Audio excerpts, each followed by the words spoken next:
Right, it's the Queen's 95th birthday. She 95 or 94? 95. What'd you get the Queen for her birthday? 95. What do you buy the Queen? A pen. That's not bad.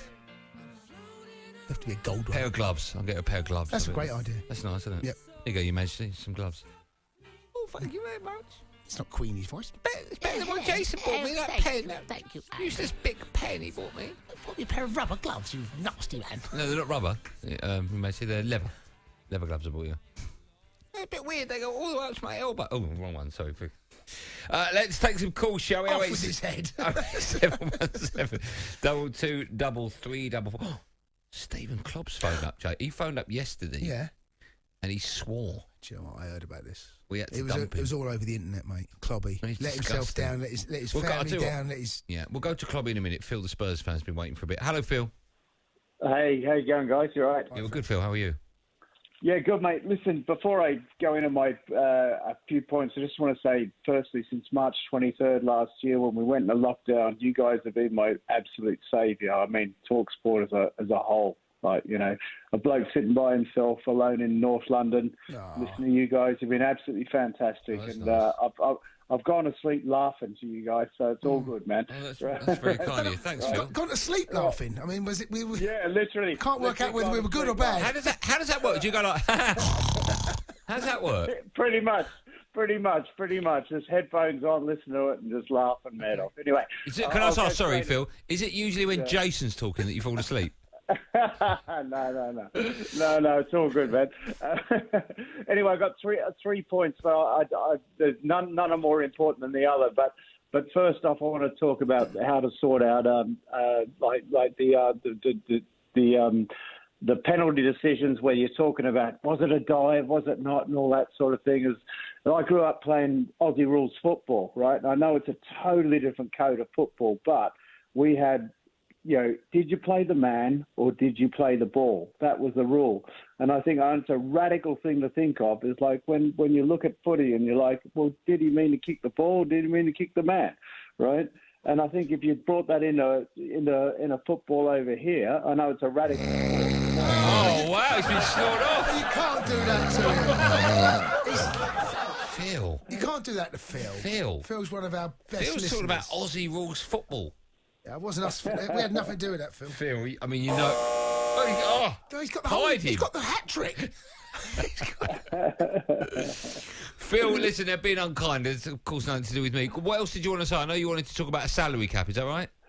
Yeah, that's it, mate. That's it. So the idea I had was like, you know, if you put a salary cap in, whether you want to put it at 250k like salary cap, 300 salary cap, whatever it might be for a top player, right? That you cap it off at that, and then you pay it on bonuses. So they're like, if someone wins the Premier League, then the whole team gets a goddamn bonus based on that. And you know, so okay. you're based on performance. Okay. The problem with that, thanks, Phil, is that if they, how can you? Where's this salary cap coming? Is it in this country? Is it in Europe? You can't do it. You know, I just can't see how it can be. And is it legal? Is it legal to? Can you cap a salary? What was, you know? We can in the States in their.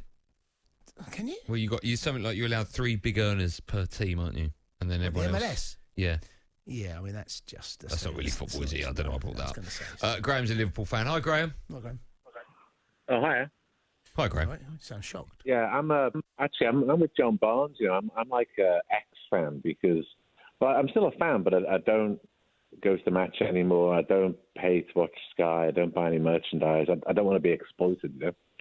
And maybe you haven't thought about this, but the reason they want to do this European Super League or something like it is because they want to own the rights themselves and sell the rights to Asia themselves.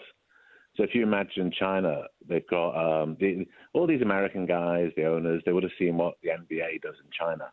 And the NBA is now bigger in China than it is in the US.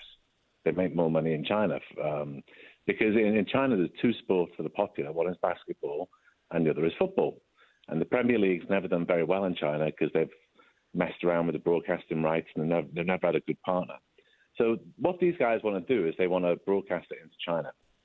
And they want to own it. And China, 20 times population, you know, we pay $5 billion a year. So that in their heads, they're thinking 100 billion a year is what they could potentially get for it, right? Now, if they were smart, they'd realize that what people in Asia and China in particular like about football, English football, is that it's honest, number one, because a lot of the football in China is very corrupt. So ours is honest. It's in English, which people recognize. But it has atmosphere at the stadium, right? And that's why I get so many Asian football tourists coming to this country as well. So they want the atmosphere. It's part of the product. So if these guys were smart, what they should have said was, okay, we're going to flog this over there. Unfortunately, that means we only need the big names. We don't need Burnley, Norwich, whatever. We just need Real Madrid, Liverpool, Man United. And we're going to get a lot more money. Graham, I hear what you're saying. The big heads will get wealthier, and the no. So here's what they could have said, right? They could have turned around and said, okay, so what we're going to do is give $1 billion of that back to you in the form of lower ticket prices, okay? And then all the people like me who sit around pubs watching football instead because they don't want to get ripped off or they can't afford to get ripped off going to the match, they would be back to paying 20, 25 quid a ticket, okay? Subsidized. You know how much it costs pay-per-view in China to watch a Premier League match? 50p. What? I don't think it does. 50p? I think you made that up. It does. 50p again? 50p. I think you made that up, Okay. Graham. No, I'm not making it up. I'll send you. It's 50p. Where'd you get that from? Because they're trying to develop the market there, right? So they said they're trying to sell it in cheap. So Are you can, sure? I mean, 50p? yes, it's 50p. Why not 20p then? If you can do 50p. Everything in China is very cheap. Okay, so Right, that's okay. 5 RMB, which is 45, 50p. Yeah. So they're trying to build the market up, right? They can't immediately put the kind of prices that we pay. But in any case, it's they're going to make it bigger. They're going to get the money. Mm-hmm. Atmosphere is part of it. If they were smart, they'd have said, we're going to make a little fund, put $1 billion into it, and this is going to subsidize ticket prices here. So that all the old guys, when I was first started going to the match, on the Cop, we'd have all the old guys who'd been in the pub. Yeah, but there'd be, how can I say this politely, urine running down the steps, right? On the Cop because people couldn't, they couldn't hold the bladders that long, whatever. All those people, the working class people who are excluded from football, could go back. Graham, we are off air at 1 a.m. That's all I'll say. All right, well, I've said my piece. The only way to get the ticket prices down without the player salaries is using some of that broadcasting right to subsidise ticket prices, and let the working class people enjoy the sport again. Right. $1.50 it costs to a pay-per-view game out in China. $1.50. That's a pound, then. Just under a quid. Yeah. So fair enough. Thanks for your call, Graham. Cheers, Graham.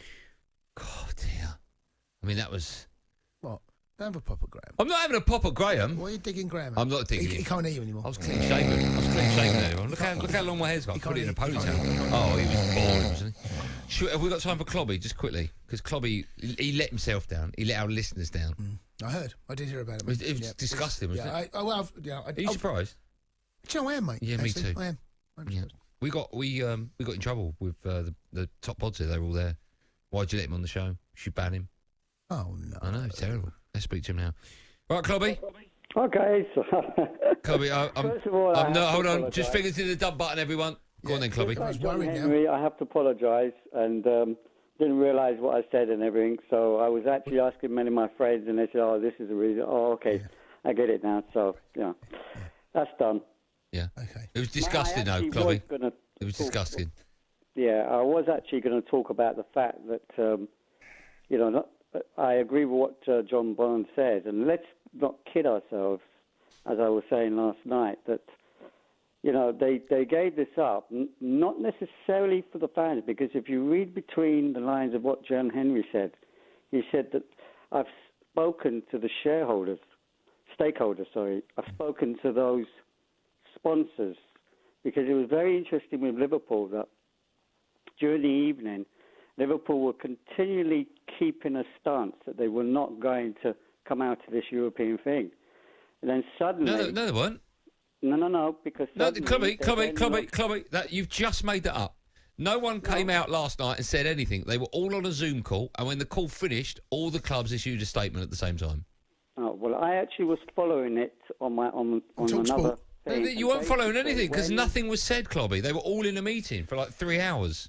No, when the watch sponsors of Liverpool pulled out, which happened around about... Who's that? Who are the watch sponsors?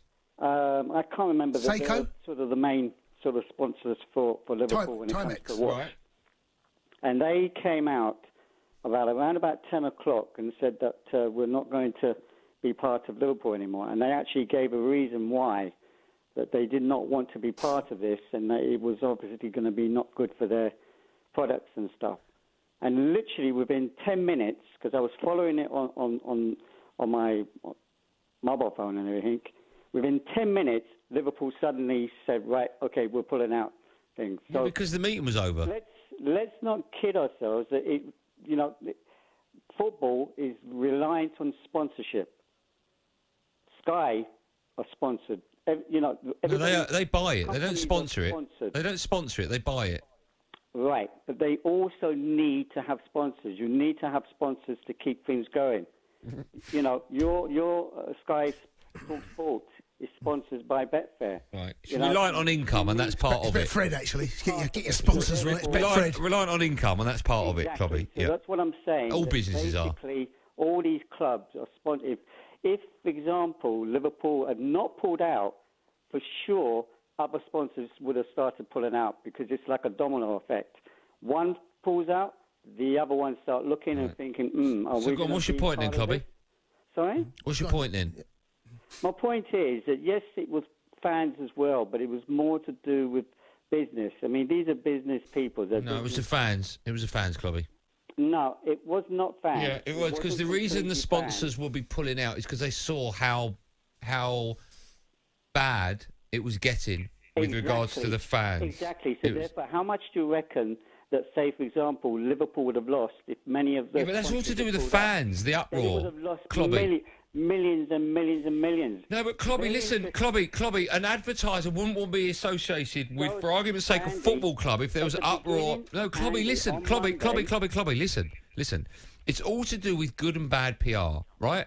A company would not want to be associated with, for argument's sake, a football club that was getting bad PR from the fans. Andy, can I just say something? Yeah. On Monday, when this was announced... Tuesday, it was announced yesterday. Investors of the clubs liked the idea, and then suddenly the club's index started to go up. It started to go up quite significantly. Right. Many of the clubs shares jumped 8 to 10% because the investors liked the idea. Right. And they all pulled out because of the fans. Then suddenly, when they started to pull out, because the fans, investors started to pull out and said, no, this is not a good idea. So their shares dropped. Why do you think it was not a good idea, Klob? It shows that investors... No, you're wrong. It was the fans, Klobby. It was the fans. Make no mistake. The reason there is no European Super League is because of the English fans. It is partly to do with the fans. No, it's 100%. It's 100%. As well. Nothing to do with the sponsors. Klobby, it's nothing to do with the sponsors. No, it's not. Because investors are very important for companies. No, I know they are, but it's nothing to do with the investors. Klobby, listen, Klobby.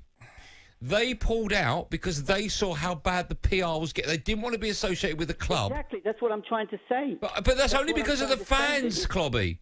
Yes, but it's also sponsors are the most important things in anything, in sports. No, they're not. No, they're not. Without sponsors, no, they're not. Like for example, no, they're not, Klobby. The fans are the most important thing. Grand Prix racing because they wouldn't have. Klobby, you're talking garbage, mate. Obviously, sponsors want to protect their brand. Yeah. Obviously, exactly. But at the same time, I think when you're getting £300 million a year, I think that the sponsors, if it goes through, I don't think they'd matter as much. Yeah, but many of the clubs have many sponsors. Yeah, of course they do. Have about 6 or 7. No, of course. Well, they have a whole family, don't they? A whole list of. It was the fans. Make no mistake. The reason that European Super League is not happening, it was because of the fans. But the whole reaction to it, wasn't it? The media, of course it was. Pundits, ex-players, players, just fans. I mean, do you know what? I don't think I ever heard one. There was only one person on Laura and Woodsy's show on Monday morning that kind of lent towards it a little bit. Yeah. Other than that, I don't think they've ever said, "Do you know what? It might be helpful." No. That's a good thing. That's a good thing. Do you think it might work? I'm not doing that now.